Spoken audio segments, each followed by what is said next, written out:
Alhamdulillahi Rabbil Alamin. Wassalatu wassalamu ala ashrafil mursalin Nabiyyina wa maulana Muhammadin wa ala alihi wa sahbihi ajma'in. Wa ashhadu an la ilaha illallah wahdahu la syarika lah. Wa ashhadu anna Muhammadan abduhu wa rasuluh sallallahu alaihi wa ala alihi wa sahbihi wa man tabi'ahum bi ihsanin ila yaumiddin. Alhamdulillah, puji syukur kita haturkan kehadirat Allah Subhanahu wa taala. Pagi ini berarti ngapain ngaji kan? Ngaji itu untuk memotivasi yang sudah benar dan meluruskan yang masih keliru. Karena kesalahan itu akan selalu muncul dalam aktivitas masyarakat. Sebab di alam ini ada setan yang selalu menggoda manusia untuk menyimpang. Makanya kita bersyukur kepada Allah ketika masih ada kegiatan amar ma'ruf nahi mungkar. Wal takum minkum ummatun yad'una ilal khairi wa ya'muruna bil ma'rufi wa yanhauna 'anil munkar. Itulah prinsip yang diajarkan oleh para leluhur kita. Hendaknya ada sekelompok orang yang selalu memerintahkan yang ma'ruf dan melarang yang mungkar. Sebab kalau masih ada amar ma'ruf nahi mungkar sing bener dimotivasi, yang salah diluruskan, manusia akan selalu berada di atas jalan yang benar. Nah, kita kadang ketika diluruskan ada yang kurang suka. Iya apa-apa kok wis meluruskan, menyalahkan, bukan seperti itu. Tapi kita mengakui bahwa dalam hidup ini, perjalanan kita dalam beribadah pasti ada yang salah. Walhamdulillah ada yang mau ngelengno, ada yang mau mengingatkan agar kita kembali ke jalan yang lurus. Nah, kita berbicara tentang masalah kesalahan sepanjang bulan Ramadan. Kesalahan yang dilakukan oleh kaum muslimin ketika sedang menjalankan ibadah puasa. Secara umum Bapak Ibu yang dimuliakan Allah, kesalahan dalam beragama, saya bahas beragama ya, itu sebabnya ada dua. Yang pertama, ada kesalahan yang disebabkan karena salah paham. Salah paham itu bahasa kita orang ngerti ilmu nih.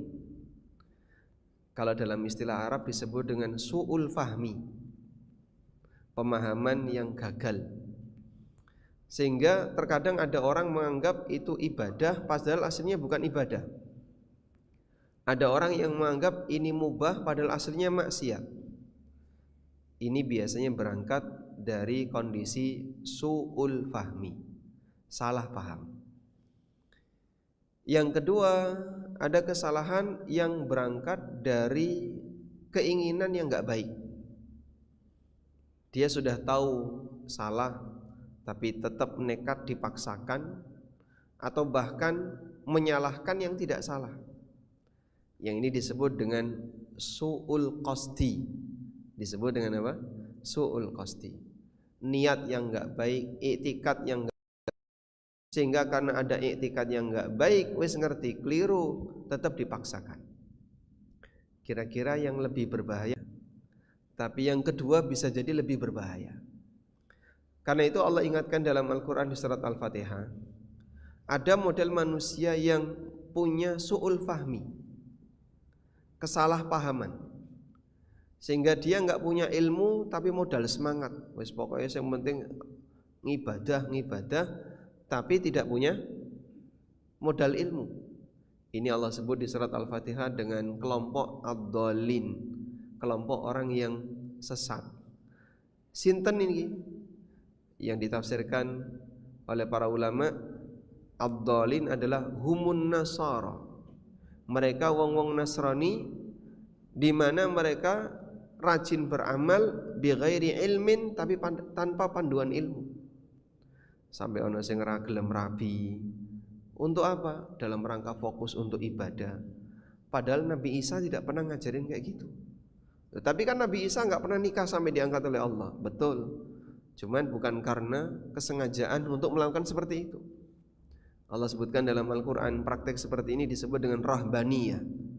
wa rahbaniyatan ibtada'uha ma katabnaha 'alaihim illa ibtigha'a ridwanillah fama ra'auha haqqa ri'ayatiha.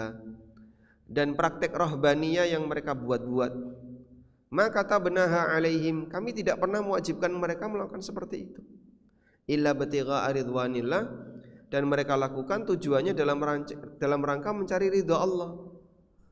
Tapi realitanya fama ra'auha haqqa ri'ayatiha, ternyata mereka tidak bisa menjaganya dengan maksimal. Tidak nikah tapi kawin, gitu. Sehingga dia pingin biar bisa lebih fokus ibadah, saya tidak akan nikah. Nah, itu namanya praktek rahbaniyah. Dalam Islam seperti ini dilarang. Padahal dulu ada beberapa sahabat yang minta izin kepada Nabi SAW untuk mengebiri dirinya sendiri, seperti sahabat Utsman bin Mad'un, Abdullah bin Mas'ud, dan beberapa sahabat yang lainnya. Timbangannya kau rapi kebebanan, maka mereka mau mengambil langkah tidak akan nikah selamanya, tapi dilarang oleh Nabi SAW.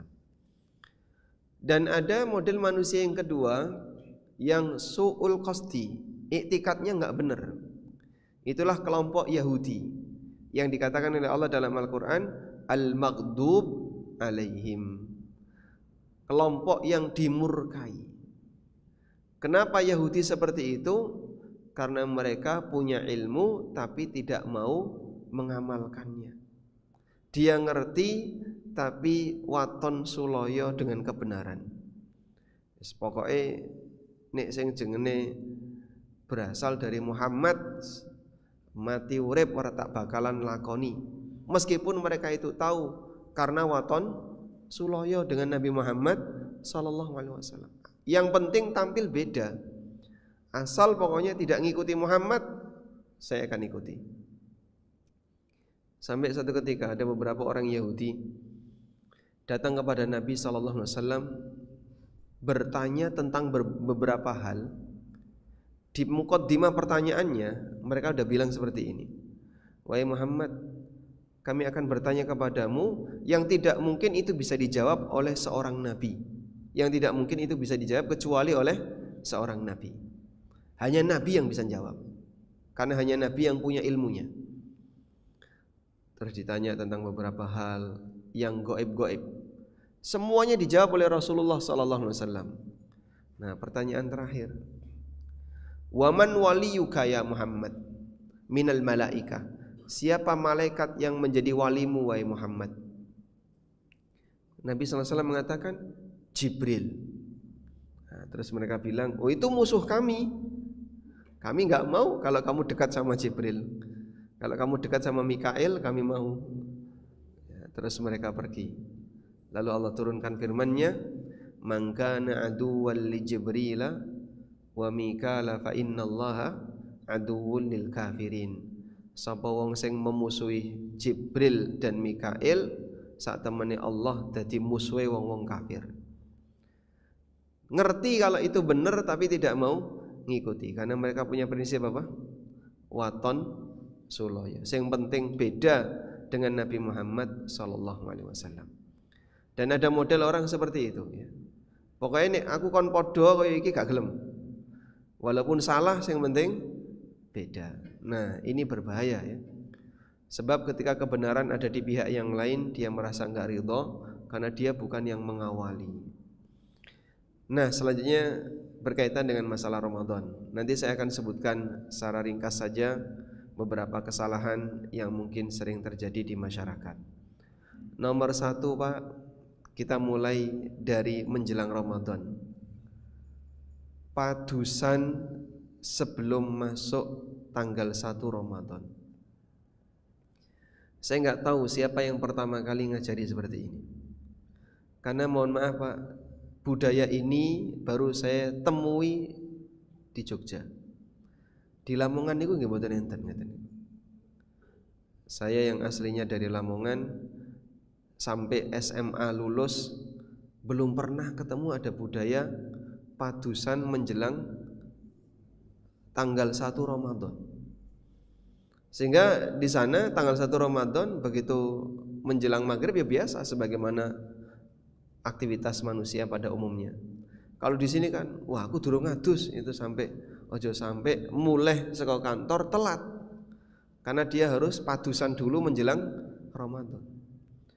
Padahal dalam berpuasa itu tidak disyaratkan harus suci dari hadas besar. Coba jenengan kalau poso tidak boleh hadas, kira-kira kuat nggak mas? Ya, mas ya. Puasa nggak boleh hadas itu kuat nggak? Nggak kuat. Berarti hadasnya berapa kali sehari? Mulai dari subuh sampai maghrib rentok ngentut, ya. Nggak kuat ya pak. Puasa itu tidak disyaratkan harus suci dari hadas.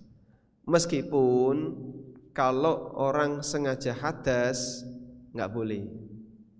Dan itu bisa batal. Misalnya sengaja melakukan hubungan badan, apa hukumnya? Batal ya. Haram, dosa besar, dan puasanya batal. Haid dan nifas batal. Tapi kalau misalnya mimpi basah, contoh bar subuh mulai mindo turu nggih. Habis subuh apa? Tidur. Jam 6:30 tangi mimpi basah karena dia belum nikah. Kira-kira apakah orang ini boleh puasa? Boleh, karena mimpi basah yang dia alami ini sengaja atau tidak? Tidak, sehingga tidak batal puasanya dan dia bisa lanjutkan puasanya dan hadas besar ini tidak membatalkan puasa. Baik, apa dalilnya? Ummahatul Mukminin radhiyallahu anha pernah bercerita, kana Nabi sallallahu alaihi wasallam adrakahu subhu wa huwa junubun min ahlihi fayaghtasilu wa yasum. Nabi sallallahu alaihi wasallam pernah mengalami junub karena hubungan badan. Pernah ngalamin junub karena hubungan badan di malam hari. Lalu sampai subuh piyambake belum siram.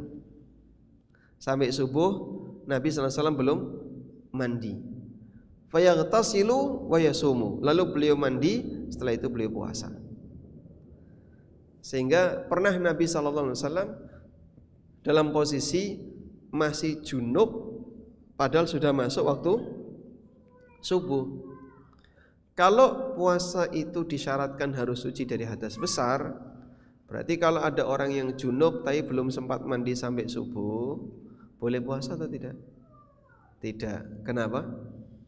Karena dia hadasnya belum hilang. Namun karena itu bukan syarat, maka boleh puasa walaupun dalam kondisi belum sempat mandi junub. Yang penting dia hubungan badannya sudah selesai dilakukan sebelum subuh. Baik. Selanjutnya, di antara kesalahan yang lain ketika memasuki bulan Ramadan adalah sebagian orang merasa sedih ketika masuk bulan Ramadan. Wis poso meneh. Mungkin dia berpuasa, mungkin dia sholat tarawih, dia melakukan kegiatan sebagaimana yang dilakukan oleh kaum muslimin, tapi perasaannya sedih ketika ketemu bulan Ramadan. Kenapa dia sedih? Dia merasa kebebanan dengan amal. Sehingga karena sebab dia merasa kebebanan, maka begitu masuk bulan Ramadan keberatan dia. Dia rasanya berat untuk ngelakoni. Itu disebabkan karena orang ini malas untuk berbuat taat. Menungso niku nek males diajak berbuat taat rasanya berat. Makanya Bapak Ibu berlindunglah dari sifat malas, sebab malas itu penghalang terbesar manusia untuk bisa berbuat ketaatan. Ya. Nabi SAW berdoa kepada Allah, Allahumma inni a'udzubika minal kasali wal ajzi. Ya Allah, aku berlindung kepadamu dari sifat malas dan al-ajzi, kondisi tidak mampu. Malas itu sebabnya apa? Tidak mau. Al-ajiz tidak mampu. Dan orang bisa melakukan sesuatu karena mau dan mampu. Ana sing ora gelem padahal mampu, ya tidak terjadi. Ada yang mau tapi tidak mampu, juga tidak terjadi. Maka antara mampu dan mau, gabungan inilah jadi sebuah perbuatan. Wong malas niku terjadinya karena apa, Pak? Tidak mau walaupun mampu. Tapi karena malas kadang beralasan tidak mampu padahal sebenarnya dia itu tidak mau. Aku ra iso ya. Awakmu ki iso jane, tapi aku ra iso bener. Makanya bahaya orang yang punya penyakit malas ini. Dia penghalang kemampuannya untuk mewujudkan apa yang akan diinginkan. Sehingga Nabi SAW berlindung kepada Allah, Allahumma inni a'udzubika minal ajzi wal kasal. Ya Allah, aku berlindung kepadamu dari sifat malas dan sifat tidak mampu. Baik. Maka jangan sampai kita jadi orang yang ketemu bulan taat, ketemu bulan yang baik, justru kita malah sedih. Kesedihan ini Allah tahu. Dan bisa jadi ketika hamba ini sedih pada saat ketemu bulan Ramadan, maka Allah tidak akan memberikan limpahan hidayah kepadanya, sehingga sulit bagi dia untuk beramal. Banyak orang yang sudah masuk bulan Ramadan rasanya gimana, Pak? Kapan bodoh? Gini, Ramadan ke tanggal 1 wis mikir bodoh. Kapan hari raya? Kapan hari raya? Subhanallah. Allah tahu lahir batin kita.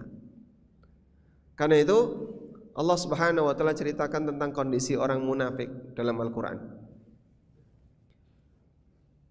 Allah taala berfirman, "Walau aradul khuruj la'addu lahu 'uddatan walakin karihallahum bi'athahum fathabbatahum wa qila qa'udu ma'al qa'idin." Walau aradul khuruja, nek wong munafik itu serius pingin ikut berangkat rombongan para sahabat, la'addu lahu uddatan, seharusnya dia menyiapkan diri. Walakin karihallahum bi'athahum, tapi Allah enggak seneng orang ini ikut dalam rombongan. Fasabbatahum, sehingga dibuat Allah rasanya males untuk ikut berangkat. Maksudnya begini, disebabkan karena orang itu enggak senang dengan kegiatan kebaikan, Allah enggak ngasih taufik kepadanya. Orang yang sedang beribadah itu ibarat manusia yang sedang melakukan rombongan ibadah, melakukan rombongan perjalanan. Orang yang sedang beribadah itu ibarat sekelompok manusia yang sedang melakukan rombongan perjalanan. Dalam rombongan perjalanan itu ada beberapa orang yang oleh Allah, kamu enggak boleh ikut. Kamu enggak boleh ikut.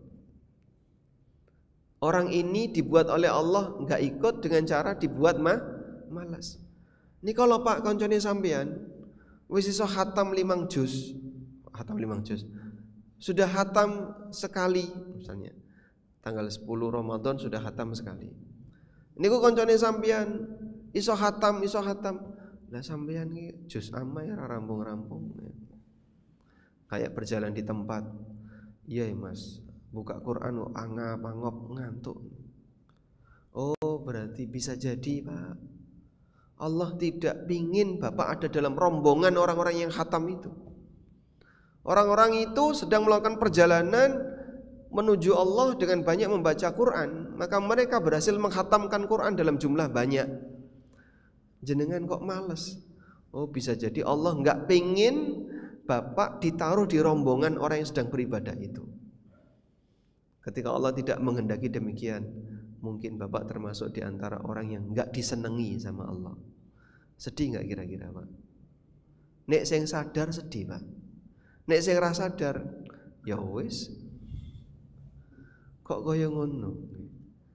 Bapak tidak berada dalam barisan rombongan itu loh, Pak. Koncone sampean tahajud. Nah, sampean kok turu. Ya piye meneh aku wis tuwa. Alasan tua tadi alasan udzur. Padahal tua itu udzur syariah atau bukan? Tua itu udzur syariah atau bukan?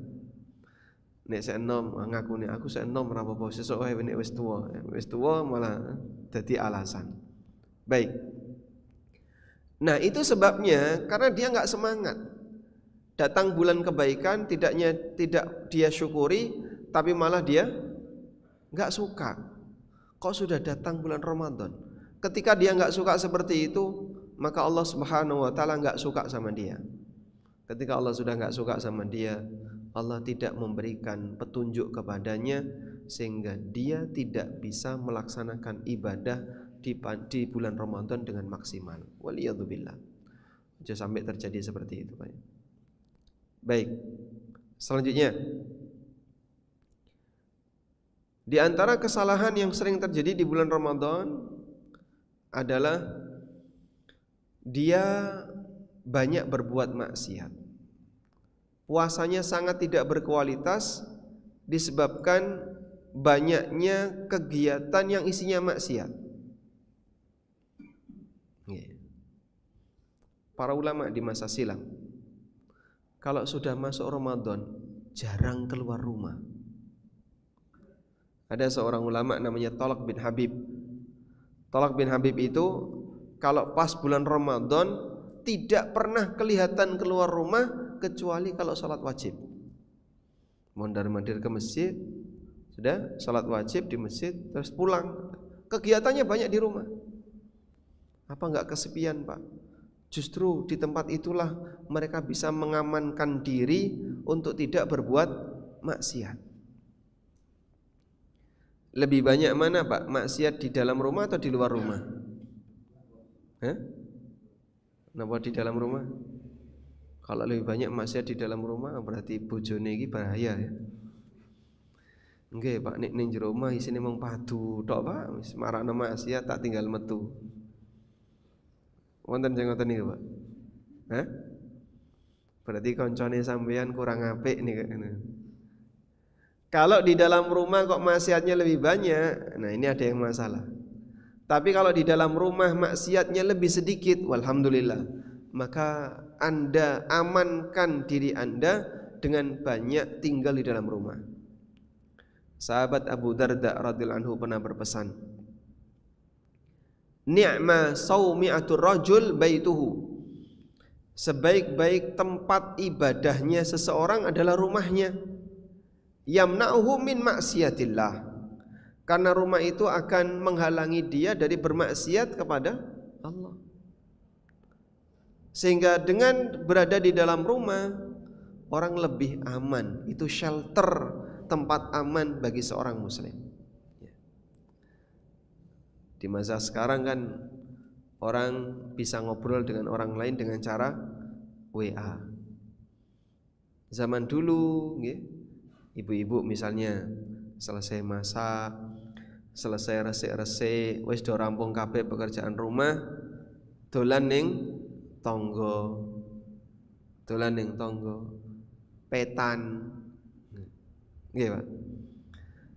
Nek pas petan terus pripun? Golek tumo tur golek dosa. Sehingga dia ngerasani dalam keadaan sambil petan, tonggone kono, ngumpulno dosa. Itu pengaruh kalau orang kumpul sama teman saat bulan Ramadan keluar rumah terus ngobrol. Itu bahaya, hati-hati ya. Ngobrol nalikane bulan Ramadan itu hati-hati. Ghibah itu pasti terjadi, rawan terjadi. Makanya jenengan perlu waspada. Jangan sampai bulan Ramadan hilang ganjarane gara-gara dosa. Karena itu disebutkan dalam hadis riwayat Bukhari, Nabi SAW pernah bersabda, "Man lam yada' qaula zur wal 'amala bihi fala hajata lillah min ayyada'a ta'amahu wa syarabah." Siapa yang tidak bisa meninggalkan qaulu zur, ucapan yang dusta, wal 'amala bihi, atau perbuatan yang jelek, fala hajata lillah, Allah tidak butuh min ayyada'a ta'amahu wa syarabahu, Allah tidak butuh puasanya. Kalau Allah tidak butuh puasanya, berarti rano ganjaran. Bahkan banyak yang terjadi seperti itu. Sampai Nabi SAW mengatakan, rubba sha'imin hadduhu min siyamil ju' wal atas. Kathah tiang engkang poso yang dia dapatkan hanya apa? Banyak orang yang puasa yang dia dapatkan hanya lapar dan haus. Berarti ganjarannya mboten enten, Pak. Nggih, leres niku ganjarannya ora ono. Sebabnya napa, Pak? Kokian ngrasani. Kokian dosa. Maka kalau bisa ya ditahan sebisal mungkin ketika puasa, jangan terlalu sering jalan-jalan keluar rumah. Bosen, Pak, ning jero omah ya mlaku-mlaku isine dosa. Termasuk juga dulu para sahabat kalau sudah masuk Ramadan mereka banyak mengamankan dirinya di masjid. Abu Hurairah radhiyallahu anhu dan para murid-muridnya kalau sudah masuk bulan Ramadan itu banyak tinggal di masjid. Dan mereka mengatakan wa nahfadhu siyamana. Kami menjaga puasa kami dengan cara tinggal di masjid. Masya Allah. Menjaga puasa dengan cara banyak diam di masjid. Di masjid niku ada maksiatnya enggak, Pak? Di masjid. Napa maksiatnya, Pak? Maksiat di masjid niku napa? Gerenengan. Gerenengi tonggo. Ya sama saja. Nek ketemu konco bisa jadi seperti itu. Tapi secara umum di masjid lebih aman dibandingkan di pasar. Tapi nek pasare ning masjid iki kok pasare ning masjid, masjid ning pasar. Ya aja metu nggih. Intinya semakin banyak di tempat yang aman dari maksiat ini kita lakukan dalam rangka mengamankan puasa. Amankan puasa kita dengan cara banyak berdiam di tempat yang jarang berbuat maksiat. Di rumah bisa, di masjid bisa. Nggih, saged insyaallah nggih. Bagi yang tidak punya kepentingan untuk keluar, sebaiknya nggak usah keluar. Kalau nggak ada kepentingan, jenengan bisa keluar kalau ada kepentingan. Kalau tidak punya kepentingan, sebaiknya jangan keluar. Bertahan di dalam itu lebih baik, di dalam rumah, di dalam masjid itu lebih baik daripada ketika banyak keluar. Butuh belanja, Pak, nggih monggo nek butuh. Arep golek apa? Pakaian baru. Kalau bisa siapkan sebelum Ramadan. Mau baju baru, mau sajadah baru, napa sing anyar nggo persiapan bodoh, siapkan sebelum Ramadan. Selanjutnya, di antara kesalahan yang terjadi di tengah masyarakat adalah dia meninggalkan sebagian amalan sunnah karena menyangka itu enggak boleh. Sebagai contoh, ketika wudu tidak mau berkumur. Ketika wudu tidak mau berkumur. Sehingga kenapa kok enggak berkumur? Wah, engko nek berkumur batal posone. Jare sinten? Wudu berkumur terus setelah itu airnya dibuang, batal enggak puasanya? Tidak. Tapi ada sebagian orang yang tidak mau berkumur ketika wudu disebabkan dia puasa, dan ini salah karena sejatinya dia meninggalkan salah satu di antara sunnah yang penting ketika wudu, yaitu berkumur. Padahal itu tidak membatalkan puasa. Nah ini kadang berangkat dari su'ul fahmi tadi, salah paham, maka sampai dia meninggalkan amalan sunnah. Dugi jam pinten niki? Kurang berapa menit? 10 menit ya. Kurang 10 menit. Jenengan tesih sabar atau mau pulang? Baik. Tunggu 10 menit ya. Kalau gosok gigi boleh enggak, Pak? Poso gosok gigi boleh enggak? Boleh? Boleh, tapi jangan pakai odol. Karena odol niku rasane semeriwing, manis. Sehingga karena ada rasa manis yang kadang membekas, Nanti selesai jenengan gosok, kemudian kumur dibuang, itu kan rasa itu belum hilang. Nah, kecampur ludah, ketelan. Nah, itu bisa berbahaya bagi puasanya. Maka silahkan sikat gigi tapi tanpa odol. Nggih. Imam An-Nawawi menyebutkan, ulama sepakat bahwa orang yang berkumur lalu dia buang air dalam mulutnya, dia tidak wajib mengeringkan mulutnya. Jadi selesai berkumur dibuang terus dijemur. Mangap. Ya enggak perlu kayak gitu. Lah nunggu garing ya Mas. Ya enggak perlu kayak gitu. Atau diandui nganggo tisu. Wah, malah bahaya nih kayak gini. Terus gimana Pak? Biarkan saja. Ulama sepakat enggak ada masalah. Nanti kalau tertelan apanya? Airnya sudah kau buang semuanya. Yang ditelan itu ludah. Nelan ludah itu batal puasa enggak? Tidak. Karena tidak mungkin bisa dihindari. Kecuali nelan sisa makanan, nggih. Bar mangan jagung atau mangan daging, terus ada apa? Sisa makanan. Ucul. Wah, ini berbahaya ini ya. Ngerti seperti itu jangan ditelan. Sengaja menelan, tahu ya kalau wah, eman iki ya. 0,0001 gram daging. Kalau saya buang kok rasanya eman. Nggih, jenengan nek eman silahkan diambil, disimpan. Engko nek pas buka dimakan. Ya dibuang saja ya. Karena yang seperti ini tidak boleh ditelan ketika sedang puasa maupun sedang salat. Selanjutnya, tidak berniat ketika malam hari. Nabi SAW pernah bersabda, "Man lam yubayyit asyama minal laili fala siyama lahu." Barang siapa yang belum punya niat puasa di malam hari, maka puasanya tidak sah. Punya niat yang dimaksud adalah punya keinginan. Jadi sebelum subuh dia punya keinginan sesuk poso. Atau setelah subuh ini saya akan puasa. Meskipun tidak harus dilafalkan. Nah, punya keinginan ini biasanya muncul otomatis kalau tidak ada halangan. Kalau ada halangan baru biasanya ya, kalau ada halangan baru kadang orang maju mundur. Sesuk poso ya, sesuk poso ora ya. Poso ora. Ya ora poso. Contoh ya. Ada orang mau melakukan safar. Berangkat jam 10 pagi pesawatnya.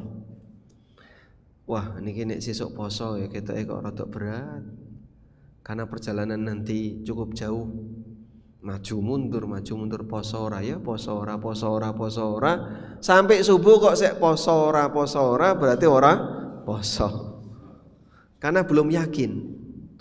Belum yakin itu berarti dia belum punya niat. Sampai subuh kok belum diputuskan, maka status dia tidak puasa.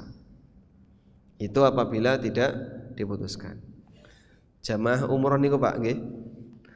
Kalau sudah berangkat ke Jeddah atau ke Madinah, berangkat dari Jakarta, itu puasanya sampai 18 jam.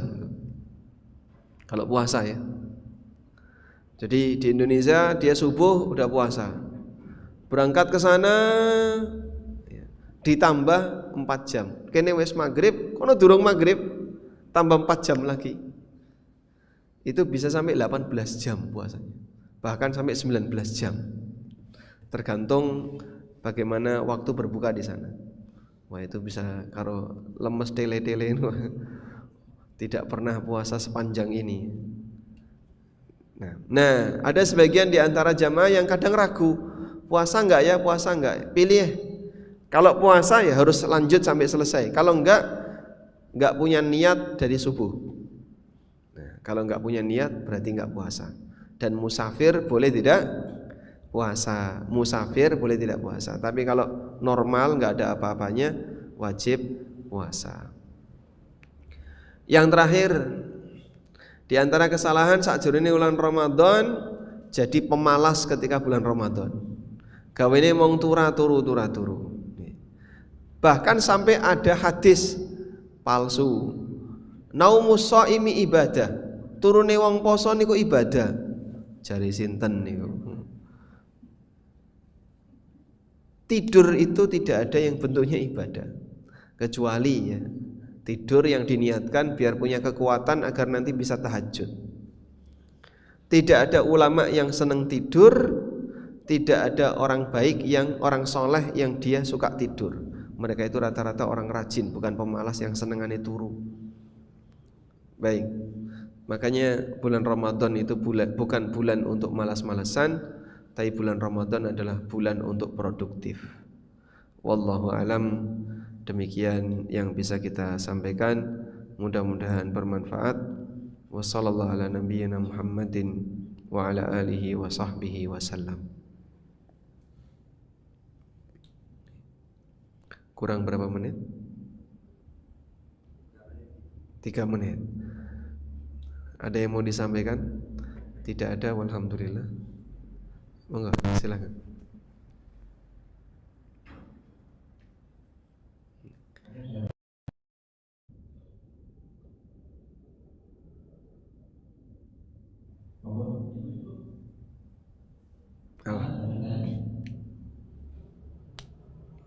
Nggih. Monggo. Bismillahirrahmanirrahim. Assalamualaikum warahmatullahi wabarakatuh. Waalaikumsalam. Yang pertama sama bertanya, misalnya kita punya berbuat sesuatu, ditegur sama seseorang, tapi ternyata maaf, saya tanya gini, kita berbuat sesuatu, ada yang lebih tahu dari saya, tapi hanya diam dan tidak mau menegur, namun yang menegur malah orang yang tidak mengerjakan tapi mau menegur. Itu bagaimana sikap kita? Kemudian yang kedua, ketika puasa saat berwudu kan dianjurkan ada yang istimsak dan iktisar. Nah ini ketika wudu saat puasa apakah harus demikian? Karena sepengetahuan saya kok bisa membatalkan puasa kalau seandainya istimsak sampai airnya sampai masuk ke dalam gitu. Mungkin itu saya yang perlu saya sampaikan. Terima kasih. Assalamualaikum warahmatullahi wabarakatuh. Waalaikumsalam warahmatullahi wabarakatuh. Baik.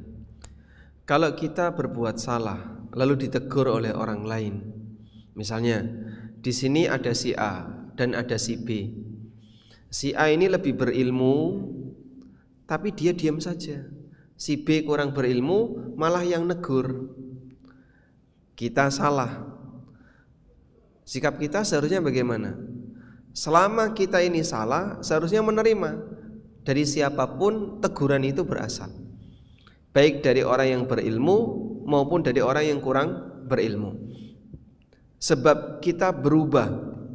Saya ulangi ya, saya ngaku salah dan saya berubah karena kebenaran, bukan karena orang. Nek saya ngelekno si A aku gelem melu, nek saya ngelekno si B aku ora gelem melu. Oh, berarti dia berubah karena orang. Bisa jadi enggak ikhlas. Nggih. Ada sebagian orang memang kayak gitu, Pak. Nyun sewu ya. Nek saya ngelekno si A, saya mau nerima. Nah, berarti kamu mau menerima itu alasannya apa? Apakah karena alasan si A atau karena alasan ini kebenaran? Karena alasan si A. Maka Anda beramal karena orang. Menerima ajakan itu kan termasuk ibadah ya. Berarti dia mau mengikuti kebenaran karena apa? Karena orang. Tapi kalau dia siap menerima kebenaran dari siapapun orang yang menegurnya, berarti dia menerima kebenaran karena itu kebenaran. Dia menghormati kebenaran itu, bukan karena standar manusia. Maka walaupun yang mengingatkan itu anak kecil, walaupun yang mengingatkan itu orang yang belum dewasa atau masih di bawah, tidak masalah. Yang penting kita tahu itu benar. Pernah ada satu ketika seorang ulama kibar, Pak. Beliau ahli hadis. Namanya Ibnu Syihab Az-Zuhri. Siapapun yang belajar hadis kenal lah siapa Ibnu Syihab Az-Zuhri. Gunung dalam masalah hadis. gunung dalam masalah hadis. Pernah satu ketika ada orang tanya, "Wahai Imam, apakah hadis ini benar?" Kata beliau, "Enggak benar." Terus tanya lagi, "Kalau ini enggak benar." Jadi disalahkan terus. Ini beliau seorang imam ahli hadis ya. Hadis itu enggak benar. Saya tidak pernah mendengar. Seorang remaja, "Ya Syekh, apakah Anda telah menghafal semua hadis Nabi sallallahu alaihi wasallam?" Jawab beliau, "Tidak." "Atau Anda sudah menghafal 2/3 dari hadis Nabi sallallahu alaihi wasallam?" "Saya belum yakin." "Atau Anda sudah menghafal setengahnya?" "Saya berharap sudah hafal setengahnya." Jadi beliau sampai bisa yakin setengah hadis Nabi sallallahu alaihi wasallam hafal. Nah, kemudian remaja ini bilang, "Anggap wahai Syekh, kamu hafal setengahnya belum kau hafal. Bisa jadi hadis yang tadi diutarakan oleh orang tersebut adalah setengah yang belum kamu hafal." Langsung beliau terdiam. Padahal itu ulama kibar, Ibnu Syihab Az-Zuhri. Siapa yang tidak kenal Ibnu Syihab Az-Zuhri bagi mereka yang belajar hadis? Tapi Masya Allah, walaupun teguran itu datang dari orang yang tidak punya pengalaman belajar hadis yang seperti sekelas Ibnu Syihab, diterima. Ya. Makanya prinsipnya begini, selama kita yakin itu benar, seharusnya kita terima. Selanjutnya yang kedua, tentang masalah istinsyak dan satunya apa? Istinthar. Ya. Wastansyaqa wastanthara. Istinsyak dan istinthar. Istinsyak itu menghirup air ke dalam hidung, istinthar itu membuang. Apakah ini bisa membatalkan puasa? Jawabannya tidak. Nabi sallallahu alaihi wasallam mengatakan, "Wa balik fil istinsyak illa an takuna shaiman." Bersungguh-sungguhlah ketika nyedot air ke dalam hidung kecuali nek awakmu pas poso. Kalau kamu puasa ya sedot tapi jangan terlalu berlebihan, sehingga istinsyak tetap boleh, tapi pas puasa hanya di sekitar sini saja terus dibuang. Sama seperti berkumur. Wallahu alam. Jadi istinsyak tidak membatalkan puasa. Nih. Monggo. Saya mau bertanya,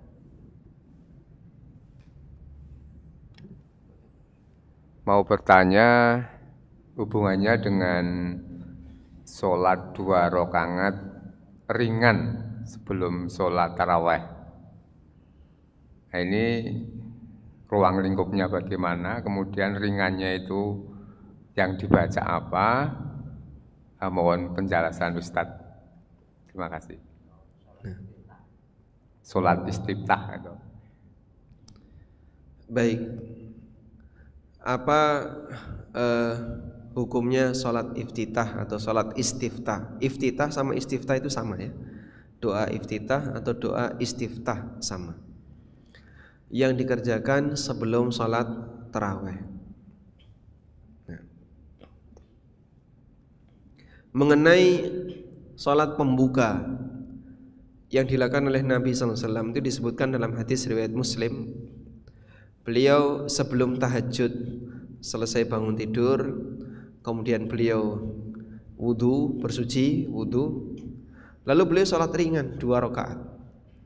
Kemudian setelah itu baru beliau sholat panjang. Nah, sholat ringan 2 rakaat ini dijelaskan oleh An-Nawawi dan yang lainnya karena tujuannya adalah untuk pemanasan, menyingkirkan ngantuk agar pembiasaan, karena sebentar lagi beliau mau sholat panjang. Dan itu konteksnya berkaitan dengan mereka yang sholat malam setelah tidur. Jadi karena sudah tidur, mungkin badan belum bisa digerakkan dengan maksimal, dengan apa? Dengan sholat ringan. Nah, apakah juga disyariatkan ketika sholat tarawih? Mungkin sebagai saran saja, Pak. Ba'diyah Isya itu sudah cukup sebenarnya. Ba'diyah Isya itu sudah cukup. Karena Ba'diyah Isya ini maksudan lidzatihi. sholat yang harus ada secara khusus dan hukumnya sunnah muakkadah. Sedangkan sholat iftitah itu tidak harus ada secara khusus. Artinya misalnya jenengan ya bangun tidur terus berangkat ke masjid jam 2 malam, lalu masuk masjid mau tahajud, terus sholat tahiyatul masjid dulu ringan, udah itu sudah sekaligus menjadi sholat pembuka. Yang penting kan 2 rakaat ringan, walaupun dia niatkan untuk tahiyatul masjid, ya sudah sekaligus menjadi sholat iftitah. Terus bapak sholat lama, misalnya 1 rakaat 50 ayat, sehingga 2 rakaat 100 ayat, itu sudah bisa mengawali yang sholat tahiyatul masjid tadi sebagai sholat iftitah, niatnya digabung. Nah, saya kira sebagai saran saja, ba'diyah isya itu sudah cukup. Saya pernah menjumpai di sebuah masjid ya. Jadi kultum itu kan selesai isya ya. Kultum itu selesai isya. Begitu selesai sholat isya langsung dzikir terus kultum. Nah, selesai kultum kemudian sholat iftitah. Setahu saya imamnya dan beberapa makmumnya itu tidak sholat ba'diyah isya, karena niatnya tadi diumumkan kita sholat iftitah lalu kita sholat tarawih.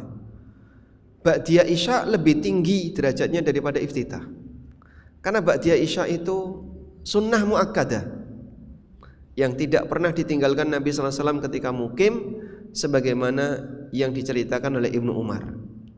Sedangkan sholat iftitah dikerjakan oleh Rasulullah SAW ketika bangun tidur sebagai pemanasan, yang sebenarnya Anda sudah melakukan banyak sholat ketika tarawih itu, sudah sholat isya, kemudian bahkan sebelumnya sudah sholat antara adzan dan iqamah. Jadi sudah sangat panas sekali, ibarat mesin panas. Maka mungkin sebagai saran saja, ba'diyah isya itu sudah mencukupi insyaallah. Wallahu a'lam.